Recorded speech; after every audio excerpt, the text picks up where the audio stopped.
How we move in VR is still one of the most fundamental issues.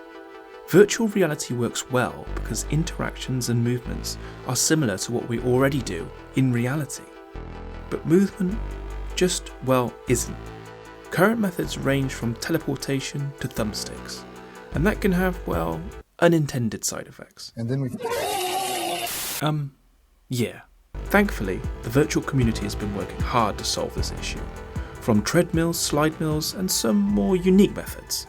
While all of these are not strictly treadmills, we are going to use the term loosely. So let's go over the top 5. Starting off are Cybershoes. This is a more convenient option for those who want to stay seated. Walking and moving around in VR can be, well, exhausting. So something that provides more immersion, less VR sickness, and you get to sit down is a win-win-win. They work by simply scanning the ground underneath so they can detect the motion and velocity. Sort of like when you scroll on your phone, put your fingers at your feet. The Cybershoes just clip onto your existing pair of shoes, and then you find yourself a gesture for rotation and you're good to go. Compatible with both the Quest and Steam VR, so most users are covered here. The only issue that I have is that because you're in a seated position, you miss out on some fundamental movement functions, like crouching or jumping, which can lead to it feeling slightly unnatural. But it's a better solution than the thumbsticks. Next up is Decamove, a hip-based navigation system.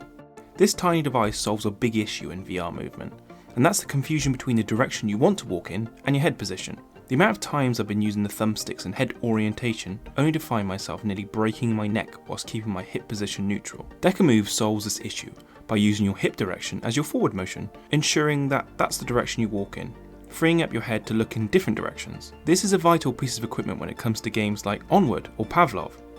No more awkward exchanges between your head and body position. Decamove gives more of a natural element to locomotion. Although it's not a treadmill or walking replacement, still for the size and convenience, it needed to be in the top 5. At number 3 is VR Treadmill Shoes. Now there are many different companies and individuals working on treadmill shoes, so I won't pinpoint one specific creator, but this would be an incredible option if perfected. A simple add-on to your shoes that allows you to simulate the ground underneath. If a commercial product becomes available, this would be massive. No bulky of a piece of equipment taking up room, just something that can give you infinite walking freedom in something the size of shoes. The reason why this isn't lower on the list is the lack of development this product has received. I get the sense this is an incredibly hard problem to solve that requires heavy funding. Hopefully a company can make a commercial breakthrough with treadmill shoes, as it has applications that would stretch way beyond just VR.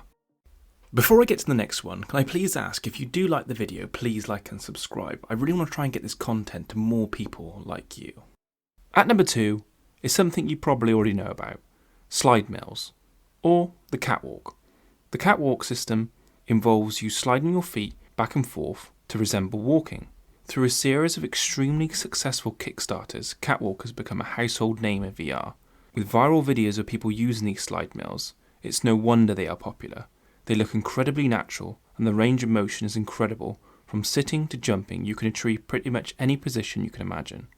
They are incredibly versatile and in constant development, and the constant developers getting them closer and closer to being affordable for the average VR consumer. Now, if you've used any sort of slide mills, you know what I'm talking about when I say it looks better than it feels. Slide mills take a bit of getting used to.